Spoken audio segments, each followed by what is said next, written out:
Hello everyone, welcome to star education YouTube channel. Star education YouTube ચેનલમાં આપ સૌનું ખૂબ ખૂબ સ્વાગત છે. આજનો જે વિડિયો છે એમાં આપણે ચર્ચા કરશું 7મી મેના તમામ અગત્યના કરંટ અફેર. સૌથી પહેલા તો આજે તલાટીની એક્ઝામ છે, તો જે લોકો તલાટીની પરીક્ષા દેવા જઈ રહ્યા છે એ સૌ વિદ્યાર્થી મિત્રોને મારા તરફથી ઓલ ધ બેસ્ટ. તમારી પરીક્ષામાં તમે સફળતા મેળવો એવી મારી આપ સૌ માટે ભગવાનને પ્રાર્થના છે. અને તલાટીનો પેપર પૂરો થાય બરાબર પછી પ્રયાસ મારો એવો રહેશે કે આવતીકાલ સુધીમાં છે હું તમને પ્રૂફ આપું કે ભાઈ મારા કરંટ અફેરમાંથી કેટલા ક્વેશ્ચન હતા. ક્લિયર? તો મળીએ હવે, શરૂ કરીએ આજનો વિડિયો. સૌથી પહેલા એક પ્રશ્ન છે તમારા માટે. પ્રશ્ન એવો છે કે હાલમાં નીચેનામાંથી કઈ સંસ્થાએ નેનો ડીએપી ખાતર છે એને લોન્ચ કર્યું છે? ઓપ્શન આપેલા છે એમાંથી કઈ સંસ્થાએ લોન્ચ કર્યું છે, સાથે સાથે જેટલું પણ યાદ આવે એ બધું કહેવાનો પ્રયાસ કરવાનો છે કોમેન્ટમાં. શરૂ કરીએ 7મી મેના કરંટ અફેર. હાલમાં જ નીચેનામાંથી કયા રાજ્યમાં મનમદુરાઈ માટીકામ છે એને ભૌગોલિક સંકેતન એટલે કે જીઆઈ ટેગ આપવામાં આવ્યો છે? તો જીઆઈ ટેગ મળ્યો છે મનમદુરાઈના માટીકામને, અને આ તમિલનાડુની કળા છે. તો ઓપ્શન સી આપણો આન્સર થશે.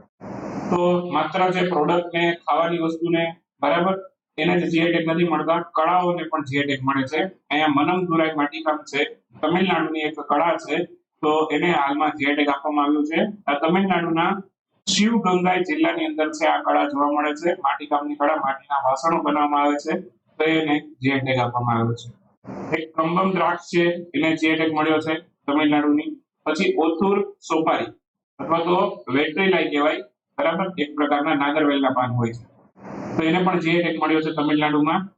પછી મણપ્પરાઈ મુરુક્કુ એક પ્રકારની ચકરી છે તમિલનાડુની, એને જીઆઈ ટેગ મળ્યો હતો. મિલિયાદુથુરાઈ ના થિક્કલ રતન શિલ્પ એને પણ જીઆઈ ટેગ આપવામાં આવ્યો છે. તુતુકુડીના અતુર વેટ્રીલાઈ બરાબર એ નાગરવેલનું પાન છે એક પ્રકારનું, એને પણ જીઆઈ ટેગ મળેલું છે. સોલાવંદન વેટ્રીલાઈ આ પણ એક પ્રકારનું નાગરવેલનું પાન છે, એને પણ જીઆઈ ટેગ મળેલું છે. કુંભન પેનર અંગુર એટલે કે દ્રાક્ષ એને પણ જીઆઈ ટેગ મળ્યો છે.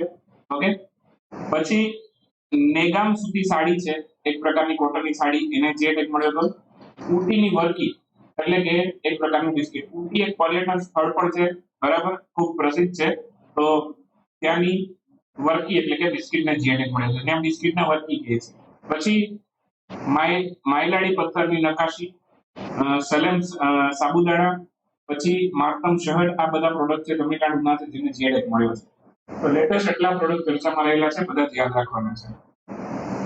હાલમાં જ વૈજ્ઞાનિકોએ યુકાટન દ્વીપકલ્પના કિનારે તામજા નામનું બ્લુ હોલ શોધી કાઢ્યું છે. આ તામજા નામનું બ્લુ હોલ છે કયા દેશમાં આવેલું છે?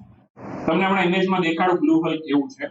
ઓકે, પહેલા તો વાત કરી લઈએ આ કયા દેશમાં છે. આ મેક્સિકોમાં છે, તો ઓપ્શન એ આપણો આન્સર થશે. તો હાલમાં જ છે મેક્સિકોમાં યુકાટન દ્વીપકલ્પના કિનારે છે તામજા નામનો આ એક વિશાળ સિંક હોલ પણ કહેવાય. પરીક્ષામાં જે શબ્દ જોવા મળે સિંક હોલ અથવા બ્લુ હોલ. મારા ખ્યાલથી બ્લુ હોલ વધારે પ્રચલિત શબ્દ છે, કેમ કે અહીંયા તમને બ્લુ કલરનો ખાડો જોવા મળે છે. આની ડેપ્થ કેટલી છે ખબર છે? ઊંડાઈ છે આની 900 ફૂટ. 900 ફૂટ ઊંડો છે ને વિશ્વનો સૌથી ઊંડો બીજો બ્લુ હોલ છે. વિશ્વનો બીજો સૌથી ઊંડો બ્લુ હોલ છે, વૈજ્ઞાનિકોએ એવું કીધું છે, હું નથી કહેતો. ક્લિયર? બાકી સૌથી ઊંડો બ્લુ હોલની વાત કરીએ તો એ કયો છે? એ છે દક્ષિણ ચીન સાગરમાં આવેલો ડ્રેગન હોલ. એને ડ્રેગન હોલ નામ આપ્યું છે, પણ એ પણ આ પ્રકારનો બ્લુ હોલ છે. ક્યાં એવો છે? દક્ષિણ ચીન સાગરની અંદર બરાબર. આની ઊંડાઈ કેટલી છે? 980 ફૂટ છે. ક્લિયર? બાકી અહીંયા મેક્સિકો દેશની અંદર આ બ્લુ હોલ છે. મેક્સિકોનો બહુ અગત્યનો પોઈન્ટ તમને યાદ રખાવું. 2026 ના ફીફા વર્લ્ડ કપ નું આયોજન 3 દેશોમાં થશે, જેમાં યુએસએ, મેક્સિકો, કેનેડા આ ત્રણેય દેશોમાં આયોજન થશે. એના પછીનો ક્વેશ્ચન છે કે હાલમાં 2022-23 માટે નાસ્કોમના ચેરપર્સન તરીકે કોની નિયુક્તિ કરવામાં આવી? તો નાસ્કોમના ચેરપર્સન બન્યા છે હાલમાં જ અનંત મહેશ્વરી. તો આન્સર આવશે ઓપ્શન સી, અનંત મહેશ્વરી. નાસ્કોમના ચેરપર્સન તરીકે અનંત મહેશ્વરીની નિયુક્તિ થઈ છે.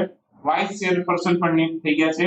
રાજેશ નામ્બિયાર છે કે નાસ્કોમના વાઇસ ચેરપર્સન બન્યા છે. આ દર વર્ષે ચેન્જ થાય બરાબર. તમે 21-22 માં પણ જોયેલા હશે, કોઈ અલગ વ્યક્તિ છે, 22-23 માં અલગ વ્યક્તિ. અત્યારે 23-24 માટે અનંત મહેશ્વરીની પસંદગી કરવામાં આવી છે. ક્લિયર? અનંત મહેશ્વરી 23-24 માટે છે, અને ત્યાર પછી વાઇસ ચેરપર્સન છે રાજેશ નાંબિયા. બાકી અત્યારે અધ્યક્ષ કોણ છે, પ્રેસિડેન્ટ પૂછે નાસ્કોમના, તો એ દેવજાની ઘોષ છે. આ સૌથી પહેલા મહિલા અધ્યક્ષ કોણ છે નાસ્કોમના, એને પણ યાદ રાખશું. અને નાસ્કોમની સ્થાપના 1988 માં થઈ હતી અને આનું પૂરું નામ યાદ રાખજો, national association of software service companies. આ એક પ્રકારની નેશનલ લેવલની કંપની છે. હાલમાં જ ભારત, ઈરાન અને કયા દેશ વચ્ચે ત્રિપક્ષીય ફોર્મેટમાં એક બેઠક યોજાઈ હતી? ભારત, ઈરાન અને આર્મેનિયા વચ્ચે આ બેઠક થઈ હતી, તો આન્સર આવશે ઓપ્શન ડી, આર્મેનિયા. ત્રિપક્ષીય ફોર્મેટની અંદર આ બેઠક થઈ ભારત, ઈરાન, આર્મેનિયા વચ્ચે. ક્લિયર? તો આમાં આર્મેનિયામાં રાજકીય પરામર્શ છે એનો એક રાઉન્ડ યોજાયો હતો ત્રિપક્ષીય ફોર્મેટમાં. ક્લિયર? બાકી આર્મેનિયા છે એના કટ્ટર હરીફ દેશોની વાત કરું તો એ કોણ કોણ છે? અઝરબૈજાન, પાકિસ્તાન, તુર્કી. ઓકે, તો એને સહકાર છે વધુ તીવ્ર બનાવી રહ્યા છે. તો એ બાબત અંગે વિચારણા કરવા માટે છે આ બેઠક થઈ છે, બરાબર, ત્રણેય દેશો વચ્ચે. બાકી એક નાગોર્નો કારાબાખ નામનો વિસ્તાર છે આર્મેનિયા અને અઝરબૈજાન વચ્ચેનો આ વિવાદિત વિસ્તાર છે. નાગોર્નો કારાબાખ આર્મેનિયા અને અઝરબૈજાન વચ્ચેનો આ વિવાદિત વિસ્તાર છે. બાકી આર્મેનિયા ભારત પાસેથી પિનાકા રોકેટ સિસ્ટમ ખરીદવાનું છે, સ્વાતિ રડાર સિસ્ટમ ખરીદવાનું છે. તો આ બધું ભારત પાસેથી આર્મેનિયા ખરીદવાનું છે, તો એ યાદ હોવું જોઈએ તમને. પછી WHO હમણાં જ આર્મેનિયાને અને કઝાકિસ્તાનને મેલેરિયા મુક્ત જાહેર કર્યા હતા. તો આર્મેનિયા, કઝાકિસ્તાનને મેલેરિયા મુક્ત જાહેર કર્યા હતા, બરાબર, એ પણ યાદ રાખી લેજો. શારજા ક્રિકેટ સ્ટેડિયમ યુએઈ માં આવેલું છે, બરાબર. આ કયા ભારતીય ક્રિકેટરનું નામ ના સ્ટેન્ડ ઉપર સોરી ફરી વખત કરી દો. શારજા ક્રિકેટ સ્ટેડિયમ યુએઈ માં, એમાં નીચેનામાંથી કયા ભારતીય ક્રિકેટરનું નામ સ્ટેન્ડ રાખવામાં આવ્યું છે? તો એક ભારતીય ક્રિકેટરના નામ ઉપરથી સ્ટેન્ડનું નામ આપ્યું છે આ ક્રિકેટ સ્ટેડિયમની અંદર, અને આ ક્રિકેટરનું નામ છે સચિન તેંડુલકર. તો ઓપ્શન સી આપણો આન્સર થશે. હાલમાં સચિન તેંડુલકરની 50મા જન્મદિવસની ઉજવણી થઈ હતી, તો એના સન્માન આપવા માટે એક એમના નામ ઉપરથી આ નામ સ્ટેન્ડ આપવામાં આવ્યું છે અને એ રીતે સન્માનિત કર્યું છે શારજા ક્રિકેટ સ્ટેડિયમ જે યુએઈ માં આવેલું. તો ક્વેશ્ચન ડાયરેક્ટલી એવો પણ આવી શકે કે શારજા ક્રિકેટ સ્ટેડિયમ ક્યાં આવ્યું, તો કે યુએઈ માં. ક્લિયર? આવી રીતે પણ ક્વેશ્ચન આવી શકે છે. ઓકે, અને બાકી આ જે સ્ટેડિયમ સ્ટેન્ડ છે અગાઉ કયા નામથી ઓળખાતું હતું, તો કે વેસ્ટ સ્ટેન્ડના નામથી ઓળખાતું હતું, હવેનું નામ બદલીને સચિન તેંડુલકર સ્ટેન્ડ કરી દેવાયું છે. ઓફિશિયલ જોઈ શકો છો તમે. ક્લિયર? બાકી આ શારજા ક્રિકેટ સ્ટેડિયમમાં સચિન તેંડુલકર માટે શું કામ અગત્યનું છે, તો એ તમને જણાવું. એપ્રિલ 1998 ની અંદર આ સ્ટેડિયમ છે, બરાબર, ત્યાં ઓસ્ટ્રેલિયા સામે ડેઝર્ટ સ્ટોર્મ નામની એક વન ડે રમાઈ હતી, જેમાં સચિન તેંડુલકરે 143 રન બનાવેલા હતા અને એક તોફાન આવ્યું અને એમાં 25 મિનિટ સુધી છે આ મેચ ફરવાઈ ગઈ. તો બસ એ યાદગીરી છે સચિન તેંડુલકરની આ ક્રિકેટ ગ્રાઉન્ડ સાથે, અને હવે એના નામ ઉપરથી અહીંયા એને સ્ટેન્ડનું નામ આપ્યું છે. એક સચિન તેંડુલકર બીજા પણ એક કારણથી ન્યૂઝમાં હતા. ઓસ્ટ્રેલિયાનું સિડની ક્રિકેટ ગ્રાઉન્ડ, ત્યાં એક ગેટનું નામ છે સચિન તેંડુલકરના નામ ઉપરથી આપ્યું, તો એનાથી ચર્ચામાં હતા. બાકી બીજો પણ એક વ્યક્તિ હતો આની સાથે, બીજું કોણ હતું? બ્રેન લારા, વેસ્ટ ઇન્ડિઝના ખેલાડી, એના નામ ઉપરથી પણ નામ આપ્યું હતું. બે વ્યક્તિઓનું નામ ઉપરથી નામ આપ્યું હતું. એલેસાન્ડ્રા કોરાપને 2023 નો વર્લ્ડમેન પર્યાવરણ પુરસ્કાર છે એમને એનાયત કરવામાં આવ્યું છે. દર વર્ષે, મારો પ્રશ્ન એવો છે કે દર વર્ષે આ પર્યાવરણ કેટલા પર્યાવરણ કાર્યકરો છે એને આ વર્લ્ડમેન પર્યાવરણ પુરસ્કાર એનાયત કરવામાં આવે છે. ખાલી ક્વેશ્ચન એટલો જ, અત્યારે જો હું અહીંયા ક્વેશ્ચન ની અંદર એક પુરસ્કાર મેળવનાર વ્યક્તિને લીધા કે ભાઈ એને આ પુરસ્કાર હમણાં મળ્યો છે. હવે પ્રશ્ન મારો એવો છે કે દર વર્ષે કુલ કેટલા વર્લ્ડમેન પર્યાવરણ પુરસ્કાર આપવામાં આવે છે? તો દર વર્ષે કુલ 6 વ્યક્તિ છે એને આ પર્યાવરણ ગોલ્ડમેન પર્યાવરણ પુરસ્કાર આપવામાં આવે છે. કેટલા વ્યક્તિને? 6 વ્યક્તિને. તો આપણો આન્સર થશે ઓપ્શન બી. તો હાલમાં જ બ્રાઝિલના વ્યક્તિ છે, બરાબર, સ્વદેશી મહિલા છે એલેસાન્ડ્રા કોરાપને, એમને આ ગોલ્ડમેન પર્યાવરણ પુરસ્કાર મળ્યો છે. કુલ 6 વ્યક્તિને આપવામાં આવે છે. આ પુરસ્કારની શરૂઆત 1989 માં થઈ હતી, બરાબર. બાકીના 5 કયા છે? બાકીના 5 ના નામ આપેલા છે. ટુરો મુસ્ટોલ ફિનલેન્ડના છે, ડેલીમાં સિલાલાહી ઇન્ડોનેશિયાના છે, સિલેક્વા મુંબા એ ઝામ્બિયાના છે, ઝફર કિઝિલકાયા એ તુર્કીના છે, અને ડાયન વિલ્સન એ અમેરિકાના છે. તો આ કુલ 6 વ્યક્તિને મળ્યો છે. 6 વ્યક્તિના ફોટા પણ આપી દીધા છે. પણ આમાંથી તમને બહુ ડીપમાં નહીં જવાનું, કેટલા વ્યક્તિને મળ્યો બરાબર એ યાદ રાખવાનું. બાકી આમાંથી રેર કેસમાં ક્વેશ્ચન આવે બરાબર, એટલે નો યાદ રહેતું હોય તો બહુ પ્રેશર નહીં આપવાનું આ ટોપિક. સમજાય છે? ખાલી એક તો શરૂઆત ક્યારે થઈ પુરસ્કારની 1989 માં કુલ દર વર્ષે 6 વ્યક્તિને આપવામાં આવે એટલું ખબર પડી ગઈ બરાબર. બાકી આમાંથી એક વખત નજર ફેરવી લેવાની, યાદ રહે તો ઠીક છે, પરીક્ષામાં યાદ આવે તો ઠીક છે, બાકી જય શ્રી રામ. ચલો, BRO નો રાઇઝિંગ દિવસ ક્યારે ઉજવાયેલો? BRO નો રાઇઝિંગ દિવસ આજે છે 7 મે. આજે છે BRO નો રાઇઝિંગ દિવસ. તો BRO ના રાઇઝિંગ દિવસની ઉજવણી 7મી મે કરવામાં આવી હતી. 7 મે 1960 ના રોજ છે BRO. BRO એટલે ખબર ને, બોર્ડર રોડ ઓર્ગેનાઇઝેશન. તો એનો આ વર્ષે 63મો સ્થાપના દિવસ છે. તો 1960 માં એની સ્થાપના થઈ હતી 7મી મે. તો આજે એનો રાઇઝિંગ દિવસ છે બોર્ડર રોડ ઓર્ગેનાઇઝેશન. મુખ્ય મથક નવી દિલ્હીમાં છે અને અત્યારે લેફ્ટનન્ટ જનરલ કોણ છે? Rajiv Chaudhary. Sorry, director general કોણ છે? તો કે લેફ્ટનન્ટ જનરલ રાજીવ ચૌધરી છે અત્યારના director general. World athletic day ક્યારે ઉજવાય છે? આ પણ 7મી મે હોય છે. આજે છે વર્લ્ડ એથ્લેટિક ડે. હાલમાં જ આજે 7 મે 2023 વર્લ્ડ એથ્લેટિક ડે ની ઉજવણી કરવામાં આવેલી. 1996 માં તાત્કાલિક ઇન્ટરનેશનલ એમેચ્યોર એથ્લેટિક ફેડરેશન એના પ્રમુખ છે એ વખતના પ્રિમો નેલ્બિયોલો. એમણે વર્લ્ડ એથ્લેટિક દિવસની શરૂઆત કરી હતી. ઓકે, અને આ પહેલા છે વર્લ્ડ એથ્લેટિક અત્યારે જે નામથી ઓળખાય છે એ પહેલા IAA ના નામથી ઓળખાતું. પાછળથી એનું નામ બદલીને વર્લ્ડ એથ્લેટિક કરવાયું. મુખ્ય મથક ક્યાં છે? તો કે મોનાકોમાં આવેલું. સ્થાપના 17 જુલાઈ 1912 ના રોજ સ્વીડન ખાતે થઈ. હાલમાં જ પ્રકાશસિંહ બાદલનું નિધન થયું. કયા રાજ્યના ભૂતપૂર્વ મુખ્યમંત્રી હતા? ભૂતપૂર્વ પ્રધાન એટલે કે ભૂતપૂર્વ મુખ્યમંત્રી હતા. તો આ પંજાબ રાજ્યના મુખ્યમંત્રી હતા. ઓપ્શન સી આપણો આન્સર થશે. પ્રકાશસિંહ બાદલ ખૂબ પ્રખ્યાત વ્યક્તિ છે બરાબર. અકાલી દળના વડા પણ હતા. અકાલી દળ છે ખૂબ ચર્ચામાં રહેલું જે તે સમયે બરાબર. તો એના વડા પણ રહેલા છે તે બરાબર. અને 95 વર્ષની વયે એમનું નિધન થઈ.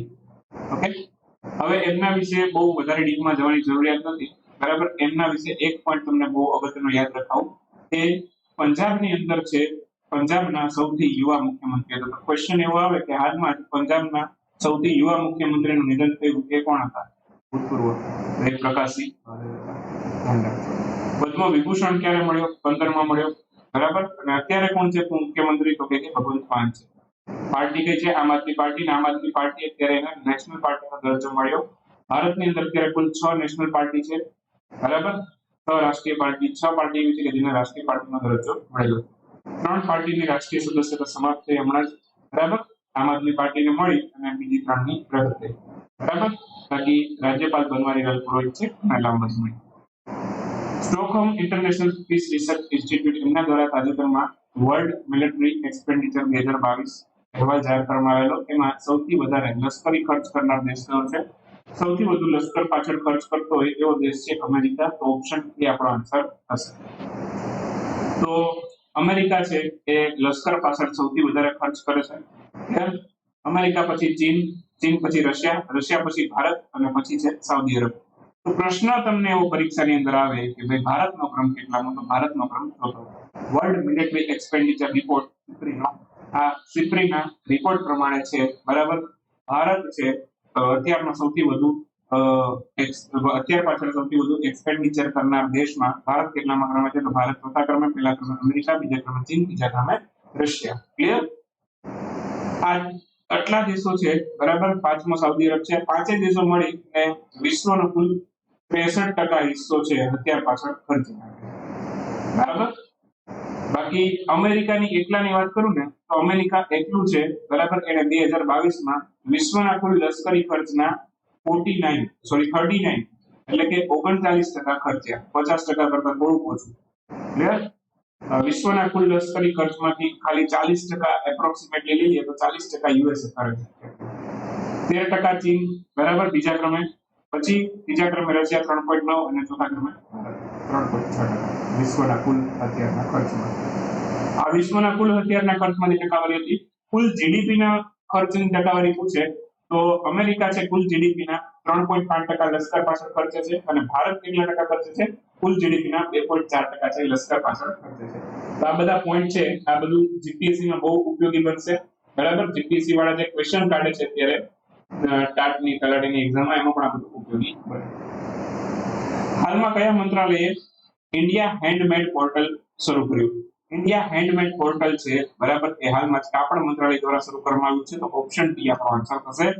કાપડ મંત્રી છે આપણા પિયુષ ગોયલ, તો એમણે આનું ઉદ્ઘાટન કર્યું, બરાબર.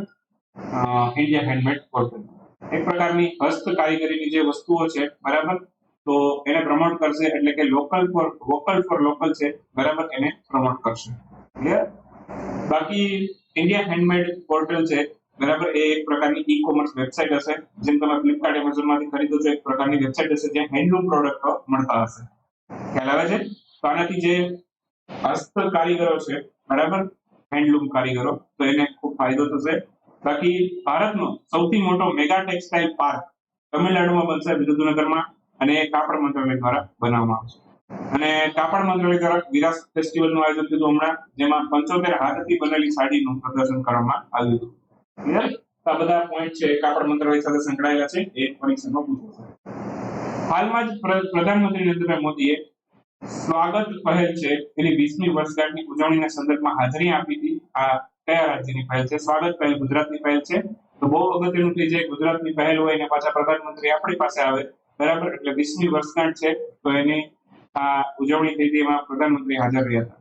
સ્વાગતનું પૂરું નામ આવી શકે પરીક્ષામાં, અને એક વખત પરીક્ષાની અંદર એવો પ્રશ્ન પૂછાયો હતો કે આ સ્વાગત પહેલ અંતર્ગત છે કે ભાઈ મુખ્યમંત્રી કયા દિવસે છે નાગરિક સાથે સંવાદ કરે છે? તો ધ્યાન રાખજો, દર મહિનાના ચોથા ગુરુવારે નાગરિક સાથે સંવાદ કરે છે, બરાબર. તો પ્રશ્ન છે ગવર્નમેન્ટ એક્ઝામમાંથી આવે ને, એ આવી રીતે એક ન્યૂઝમાં નહીં હોય ને એવા પોઈન્ટમાંથી આવે. ક્લિયર? તો આ સ્વાગતનું પૂરું નામ યાદ રાખજો, state wide attention and on grievance by application of technology, આનું પૂરું નામ છે. યોજના છે આ 2003માં શરૂ થઈ હતી. એ વખતે મુખ્યમંત્રી હતા ગુજરાતના નરેન્દ્રભાઈ પટેલ. નરેન્દ્રભાઈ પટેલ નહીં, નરેન્દ્રભાઈ મોદી. અત્યારે પ્રધાનમંત્રી છે, એ વખતે ગુજરાતના મુખ્યમંત્રી હતા, ત્યારે એમણે આ યોજના શરૂ કરાવી. થોડીક યાદ આવી ગઈ એટલે ગુજરાતમાં આવી ગયા, 20 વર્ષ પૂરા થયા એટલે આ યોજનાને. ક્લિયર? તો સીધું નાગરિકો છે આ અંતર્ગત છે, આ પહેલ અંતર્ગત છે, ડાયરેક્ટ મુખ્યમંત્રીને ફરિયાદો નોંધાવી શકે છે, મુખ્યમંત્રીને ફરિયાદો. બસ, તો અહીંયા આપણો આજનો વિડીયો સમાપ્ત કરીએ. અને આપણો કરંટ અફેરનો કોર્સ લેવો હોય, પરીક્ષામાં તમને ખૂબ ઉપયોગી બનશે, સ્પર્ધાત્મક પરીક્ષાઓ આવશે, તો એ માટે આપણે ઈ મેગેઝિન ડિઝાઇન કરીએ છીએ. ફોનમાં વાંચવામાં તકલીફ ના પડે એવા ફોન્ટ આપણે રાખીએ છીએ. ઉપરાંત તમને પ્રિન્ટ કાઢો તો પ્રિન્ટ કાઢવાની ફેસિલિટી આપીએ છીએ, પીડીએફ ડાઉનલોડ કરવી તો ડાઉનલોડ કરવાની ફેસિલિટી આપીએ છીએ. આ બધું તમને પેડ કોર્સની અંદર મળશે. પેડ કોર્સની પ્રાઇસ છે થોડાક સમય સુધી હવે 365 રહેશે, પછી હવે ડબલ થઈ જશે, બરાબર. તો જેમને ઈચ્છા છે વહેલી તકે લઈ લો, આવા ઓફરમાં નહીં મળે, બરાબર. 3 મહિનાની વેલિડિટીના 299 છે. આ તો એક વર્ષનો અત્યારે ઘણા ટાઈમથી ઓફર અત્યારે તલાટી જનરલ ક્લર્કની પરીક્ષાઓ આવતી હતી, એટલા માટે આપણે 365માં અત્યાર સુધી સેલ કરતા હતા. ઘણા વિદ્યાર્થીઓ છે, બરાબર, એને લાભ લીધો છે. તો હવે તમને પણ ઈચ્છા હોય તો વહેલી તકે લાભ લઈ લો 365 રૂપિયામાં, બરાબર. વેબસાઇટમાં પણ તમને સેમ ઇન્ટરફેસ મળશે અને એપ્લિકેશનમાં પણ સેમ ઇન્ટરફેસ મળશે, જેમાંથી ઈચ્છા આવે એમાંથી. અને તમને ઈચ્છા થાય કમ્પ્યુટરમાં જોવાની તો કમ્પ્યુટરમાં, ડેસ્કટોપમાં પણ તમે વિડિયો લેક્ચર્સ આપણે જોઈ શકો. આ વેબસાઇટ ખોલશો તો સેમ ઇન્ટરફેસ તમને જોવા મળશે. ક્લિયર? મળીએ નેક્સ્ટ વિડીયોમાં નવા કરંટ અફેર સાથે. ત્યાં સુધી રજા લઈ આવજો. Good night. સ્ટાર્ટ